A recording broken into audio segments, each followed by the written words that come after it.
بپرجوائے نامی سمندری طوفان انتہائی شدت اختیار کرنے کے بعد تقریباً 7 کلومیٹر فی گھنٹہ کی رفتار سے پاکستان اور انڈیا کے ساحلی علاقوں کی جانب رواں دواں ہے۔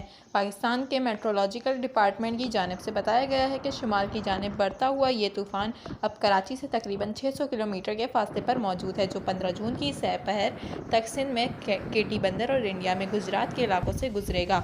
یہ بھی بتایا گیا ہے کہ اس طوفان کے مرکز میں اس وقت ہوا کی رفتار 200 کلومیٹر فی گھنٹہ ہے، جبکہ 35 سے 40 فٹ بلند سمندری لہریں بھی اس کے ہمراہ ہیں۔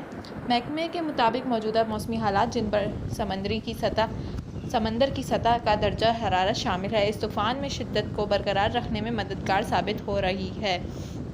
محکمہ موسمیات کے ساتھ ساتھ NDMA کی جانب سے بھی تمام متعلقہ اداروں کو الرٹ رہنے کی تلقین کی گئی ہے۔ امکان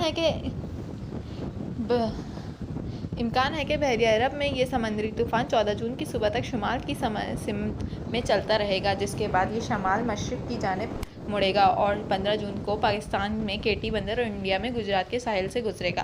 حکام کے مطابق اس طوفان کی ممکنہ آمد کے ساتھ ہی سندھ کے جنوب مشرقی علاقوں میں تیز ہوائوں اور طوفان اور بارش کا امکان ہے، جبکہ 13 سے 17 جون تک ٹھٹہ، سجاول، بدین، تھرپارکر، میرپور خاص اور عمرکوٹ کے اضلاع میں 100 کلومیٹر فی گھنٹہ کی رفتار تک کی تیز ہوائیں چل سکتی ہیں۔ 14 سے 16 جون تک کراچی، حیدرآباد، ٹنڈو محمد خان، ٹنڈو العیار، شہید بے نظیر آباد اور سانگڑ میں بھی بارش اور تیز ہوائوں کی پیش گوئی کی گئی ہے۔ اس کے ساتھ ساتھ NDMA نے خبردار کیا کہ بدین اور ٹھٹہ کے ساحلی علاقوں میں بھی سیلابی صورتحال پیدا ہو سکتی ہے۔ وزیر اعلیٰ سندھ کے ترجمان کے مطابق اب تک بدین کے 0 پوائنٹ کے گاؤں بھگڑا میمن سے لوگوں کا انخلاء کیا گیا ہے، جبکہ شاہ بندر کے جزیروں سے رات 2000 لوگوں کو نکال کر محفوظ مقام پر منتقل کیا گیا ہے۔ یہ بھی بتایا ہے کہ شاہ بندر جاتی اور کیٹی بندر میں سمندر کے نزدیک دیہات سے 50,000 کلومیٹر یہ بھی بتایا گیا ہے کہ شاہ بندر جاتی اور کیٹی بندر میں سمندر کے نزدیکی دیہات سے 50,000 لوگوں کا انخلاء ہو گیا۔ انڈیا میں قدرتی آفات سے نمٹنے والے وفاقی ادارے نے خبردار کیا ہے کہ کچھ دوارکا، پوربندر، جام نگر، موربی، جوناگڑھ اور راجکوٹ کے اضلاع متاثر ہوں گے۔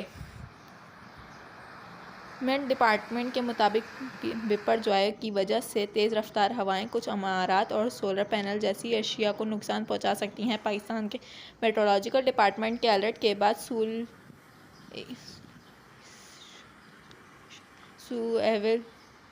ایوی ایشن اتھارٹی نے کراچی ایئرپورٹ پر پیشگی اقدامات کے احکامات جاری کر دیے۔ CIA کے شعبہ ایئرسائڈ نے متعلقہ اداروں کو الرٹ کر دیا ہے اور تجاویز کی ہیں کہ ہلکے وزن کی ہوائی جہازوں کو محفوظ مقامات پر منتقل کیا جائے یا کسی مضبوط چیز سے باندھا جائے اور رن ویز اور ٹارمیک ایریا کے آس پاس اشیاء کو تصادم کے خدشے کا باعث محفوظ مقام پر منتقل کیا جائے۔ طوفان کی آمد کی وجہ سے کیٹی بندر کے اردگرد 8 سے 12 فٹ بلند سمندری لہریں متوقع ہیں، جو نزدیکی علاقوں کو زیر آب لا سکتی ہیں۔ اس کے ساتھ ساتھ NDMA نے خبردار کیا ہے کہ بدین اور ٹھٹہ کے ساحلی علاقوں میں بھی سیلابی صورتحال پیدا ہو سکتی ہے۔ سمندری طوفان کی وجہ سے بجلی انٹرنیٹ کا نظام بھی متاثر ہو سکتا ہے اور NDMA نے کے الیکٹرک کو کسی بھی ہنگامی صورتحال سے نمٹنے کے لیے تیار رہنے کی ہدایت کی ہے۔ اس کے علاوہ تیز رفتار ہوائوں کی وجہ سے بجلی کے کھمبے یا درخت اکھڑنے کا خدشہ موجود ہوتا ہے، جو سڑکوں اور راستوں کو بند کر سکتے ہیں۔ تیز رفتار ہوائیں کھڑی فصلوں کو بھی کافی نقصان پہنچا سکتی ہیں، جبکہ طوفان کی وجہ سے آنے والی بارشوں سے سیلابی کیفیت پیدا ہو سکتی ہے۔ NDMA نے اسی لیے تجاویز دی ہے کہ شہری حکومت ندی نالوں اور شہر میں انڈر بائی پاس کی صفائی اور نکاسی آب کا انتظام کرے۔ واضح رہے کہ 17 جون تک ماہی گیروں کو کھلے سمندر میں نہ جانے کی تلقین کی گئی ہے۔ کمشنر کراچی نے شہریوں کے سمندر کی طرف جانے، مچھلی پکڑنے اور نہانے پر 11 جون سے لے کر طوفان تھمنے تک پابندی عائد کی ہے۔ چیف میٹرولوجسٹ ڈاکٹر سردار سرفراز کے مطابق بپرجوائے 1999 میں آنے والے سمندری طوفان کا ایکشن ری پلے ہے۔ اس بات کی وضاحت کرتے ہوئے انہوں نے BBC کو بتایا کہ یہ طوفان اسی روٹ پر سفر کر رہا ہے جس پر 1999 والے طوفان نے سفر کیا تھا۔ اس کی اس وقت رفتار بھی وہی ہے جو کہ 1999 میں تھی اور توقع کی جا رہی ہے کہ یہ طوفان کیٹی بندر سے ٹکرائے گا۔ 1999 والا طوفان بھی کیٹی بندر سے ٹکرایا تھا۔ ڈاکٹر سردار سرفراز کے مطابق بپرجوائے بھی تقریباً اسی مقام پر وجود میں آیا جہاں 1999 والا طوفان وجود میں آیا تھا۔ ہمیں 1999 والے اور اب کے طوفان میں بہت سی مماثلتیں ملتی ہیں۔ واضح رہے کہ کہا جاتا ہے کہ 1999 والا سمندری طوفان اپنی تاریخ کا سب سے بدترین طوفان تھا۔ اس طوفان کے بعد اقوام متحدہ کی ایک رپورٹ کے مطابق پاکستان میں ٹھٹہ اور بدین کو ناقابل تلافی نقصان پہنچا تھا۔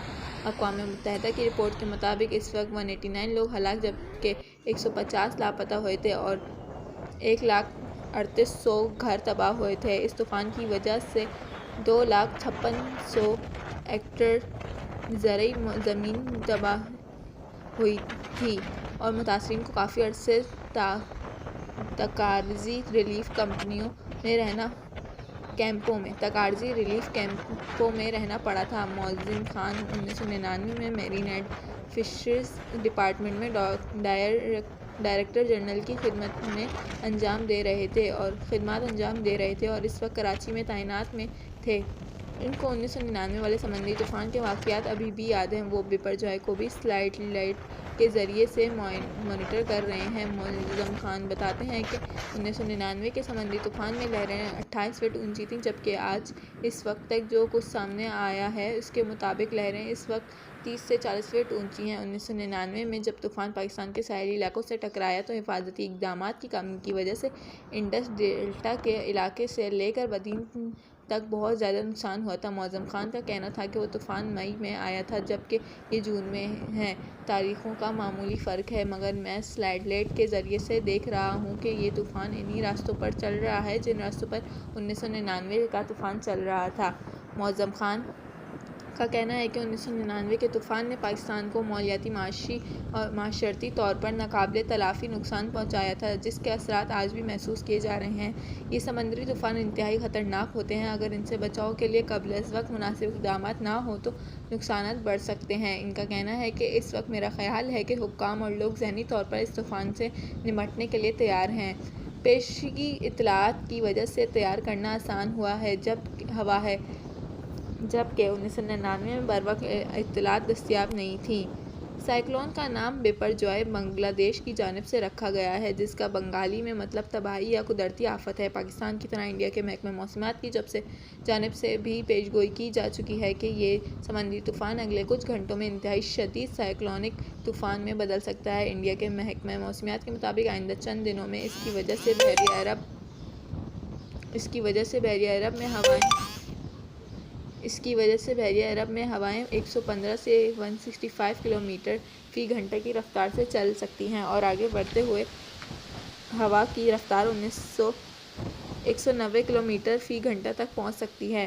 انڈین محکمہ موسمیات کے مطابق سمندری طوفان بپرجوائے دھیرے دھیرے مضبوط ہو رہا ہے اور آنے والے دنوں میں گجرات کے ساحل کے بہت قریب آ جائے گا۔